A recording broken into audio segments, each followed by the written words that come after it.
Madam ఇప్పటికీ 9 నెలల నుంచి పోరాడుతున్నాము. గతంలో ఫార్మా ఇండస్ట్రీ అని చెప్పి ఒక నోటిఫికేషన్ రిలీజ్ చేయడం జరిగింది. ఆ నోటిఫికేషన్ ఎప్పుడైతే రిలీజ్ అయిందో ఆ రోజు నుంచి నేటి వరకు కూడా మేము ఉద్యమం అనేది గట్టిగా స్టార్ట్ చేసినాము. మేము గట్టిగా ఉండడం వల్లనే ఫార్మా రద్దు చేసుకొని ఈరోజు ఇండస్ట్రీ కారిడార్ అని మళ్ళీ ఒక నోటిఫికేషన్ ఇవ్వడం జరిగింది. గవర్నమెంట్ ఎన్ని కుతంత్రాలు చేసినా ఎన్ని ప్లాన్లు ఎతికినా కూడా మా భూములు అయితే మేము వదులుకోవడానికి సిద్ధంగా లేము. మా ప్రాణాలకు తెగించైనా పోరాడతాము. మా భూములను మేము కాపాడుకుంటాము.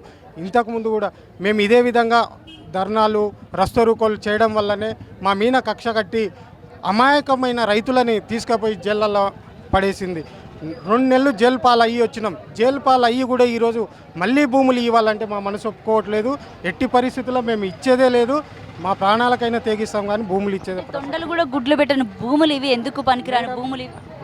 ఇప్పుడు చూడండి, మీరు ఇదే లొకేషన్లో ఉన్నారు. ఫార్మా ఎక్కడైతే అనౌన్స్మెంట్ చేసారో అదే లొకేషన్లో ఉన్నారు.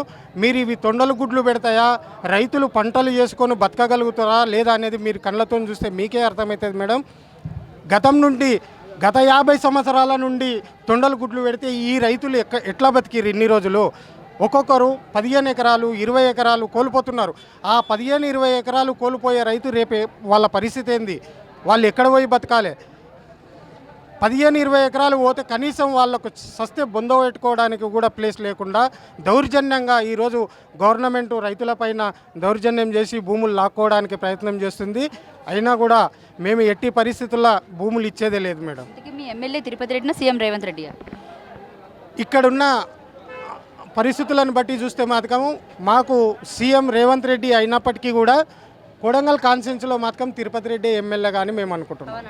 హవా నడుస్తుంది కాబట్టి మేము ఇప్పటికీ కూడా ఆయననే ఎమ్మెల్యేగా అనుకుంటున్నాం, ఆయననే సీఎం ఇప్పటి వరకు మా కాన్స్టిట్యున్సీకి 2 సార్లు వచ్చాడు. అది కూడా మా కంటికి కనబడలేదు. మా గోడు వినిపించుకుందామని ఒకరోజు ఆయనను కలవడానికి పోతే మధ్యలోనే ఎక్కడోళ్ళని అక్కడ అరెస్టులు చేసి ఎక్కడెక్కడో పిఎస్లకు వనపర్తి నారాయణపేట ఎక్కడెక్కడో పంపించి మమ్మల్ని 11 గంటల నుంచి వెళ్ళి 5 గంటల వరకు పోలీస్ స్టేషన్లో నిర్బంధం చేసి 5-5:30కు మమ్మల్ని వదిలిపెట్టిన సందర్భాలు ఉన్నాయి. ఇక్కడ కాంగ్రెస్ వాళ్ళది దౌర్జన్యం నడుస్తుంది మేడం. ఎవరు ఎన్ని కుతంత్రాలు చేసినా మా భూములు అయితే వదిలే ప్రసక్తే లేదు. ఓకే, అన్న ప్రజలకు సేవ చేస్తుంటే తప్పేంటి అని అంటున్నాడు ఆయన, సీఎం రేవంత్ రెడ్డి. ఏం చెప్తారు? అవును మేడం, ప్రజలకు సేవ చేస్తున్నాడు అంటే ఆయనకి ఏ పదవి లేదు. ఒక ఎమ్మెల్సీగా ఏ పదవి లేకపోయినా కూడా సేవ చేయడం తప్పంటారా?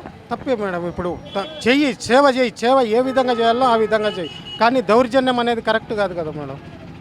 దౌర్జన్యం చేస్తున్నాడు, సేవ చేస్తున్నాడు, చెప్పండి. దౌర్జన్యాలే నడుస్తున్నాయి మేడం. మా పేదల భూములు పోతున్నాయి సార్. మా పరిస్థితి, మా గోడు వినిపించుకోండి అంటే ఏ రోజు కూడా మమ్మల్ని దగ్గరికి తీసుకొని మీకు ఈ బెనిఫిట్స్ ఉన్నాయి, మీకు ఇవి మేము అవైలబుల్ ఇస్తున్నాము, మిమ్మల్ని లాస్ చేయట్లేదు అని చెప్పి ఏ రోజు కూడా మమ్మల్ని దగ్గరికి తీసుకొని మాట్లాడిన సందర్భం లేదు, మమ్మల్ని నచ్చజెప్పిన సందర్భం లేదు మేడం. దీన్ని బట్టి చూస్తే దౌర్జన్యం అంటారా కాదంటారా?